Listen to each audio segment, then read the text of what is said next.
This is a very expensive lens. This is not a lens for everyone, for sure. This is a lens, a tool that you do not buy on a whim, not a spur of the moment purchase.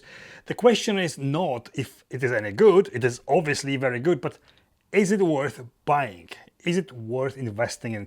In this video, I'll show you what it does, how it does it, but I will not try to convince you that you should buy it. If you even thinking of splashing this kind of money on the lens, this lens, you should already know why. This is probably the best 35mm lens I've ever used. It's incredibly sharp, beautiful colors, fast autofocus, and in low light it just delivers. But the strange thing is, I am not sure I love it. I've been using this Nikon 35mm f1.2 for a while now, and technically it's flawless, but in a way that's exactly the problem. It doesn't surprise me, it doesn't challenge me. It gives me exactly what I ask for, but sometimes I wish it didn't. This idea that if a lens is perfect on paper, it will be perfect in your hands too, and shooting with it in a real world situations. But with this one, I'm not so sure. What is it like to use it? The moment you mount it on the camera, you can feel it's serious, it's heavy. It's big. There's no compromise here. And when you start shooting with it, you understand why. Optically, and in every other way, it is a perfect lens. Wide open at f1.2, it is ultra sharp, edge to edge. The fall off is smooth and the bokeh is beautiful, clean, smooth, and without any distractions. Autofocus is quick, silent, and super reliable. No hunting, no breathing way above average. It feels like using a tool that already knows what you want before you even press that shutter button fully in. But that's also where I started to feel a bit disconnected. Here there's no drama of any kind. It's like it refuses to have personality.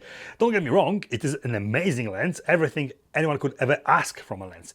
It is a low light beast. You don't need to raise or crank up ISO too much. You don't need to slow down your shutter. You just shoot wide open and it gives you beautiful, extremely sharp results with so much depth. This is what this lens is about, performance. Amazing for clean editorial style portrait or any type of photography, professional type of photography where client needs or wants pristinely clean and safe images. I had a client once that wanted to Photoshop my creatively achieved lens flares out as they were too distracting. With this, you are always going to get clean and safe images. Images you capture with it are clinical, yes, but also very beautiful. It's always going to come down to your personal choice and preference, and for the money it costs, also to what you need it for. For clean, sharp images of videos and optical perfection, this lens is on another level. One of the best primes you can buy for the Nikon Z system. But here's the thing, the more I used it, the more I felt like something was missing. And it took me a while to realize what it was.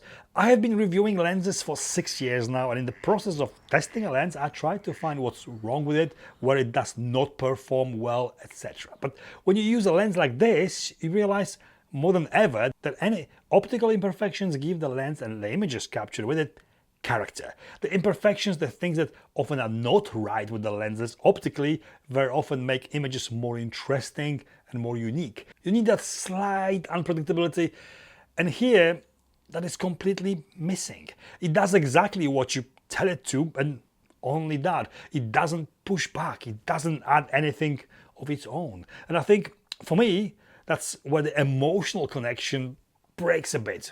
There's a kind of beauty in lenses that aren't perfect because they leave space for interpretation. They let you think that you are capturing something in a more unique and more creative way. This lens gives you the answer without letting you ask the question.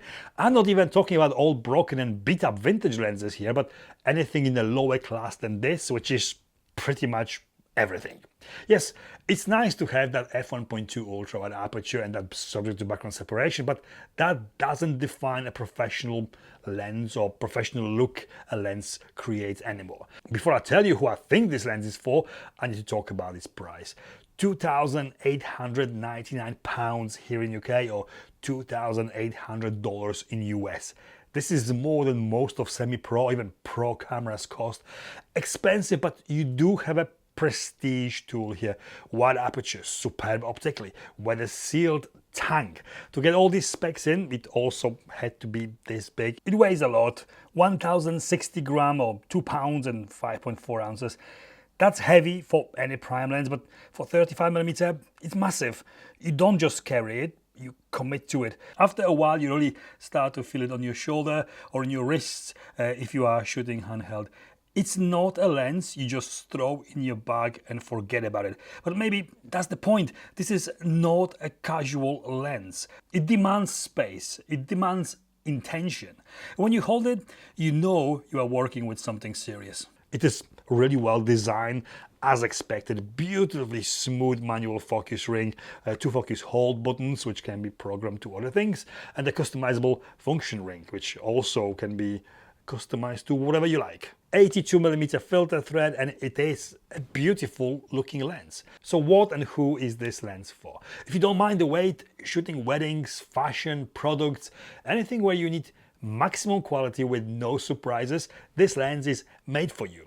If you are a professional who needs consistency, sharpness, fast autofocus and performance in any lighting conditions, this lens is a dream. Also matching optically and design-wise with other two f1.2 primes from Nikon, the 50 and 85mm. But if you like me and you should feel something, not just to capture something, you might find this lens a little bit cold. You might find yourself wishing it had more flavor, more soul. It's an incredible tool, one of the best Nikon has made, no doubt about it, but not every photographer wants the cleanest image. Some of us want a little bit more, or should I say, less in this case. Can a lens be too good? Maybe. This is subjective and obviously a personal preference, but these days, especially when you pay the higher price for a lens, it is very hard to find something that it is simply bad or unusable. Nikon own 35mm f1.4 and f1.8 lenses are 4 times cheaper than this. Yes, this is an object of desire, a lens that only few can justify buying, but if you are considering it, you know what you are getting here. At f1.2 right now, it has got no competition yet.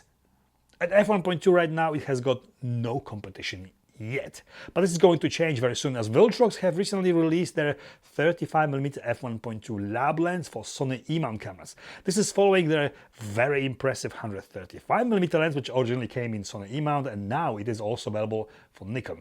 The new 35mm is certainly coming soon, and this is going to throw a spanner into the works, as this lab lens will be nearly 3 times cheaper than this. I can only admire what Nikon has done here, but let's be honest, this lens isn't exactly accessible. It's made for working professionals or collectors or someone chasing a very specific clean look. For the rest of us, it's a bit of a dream, one that stays just out of reach.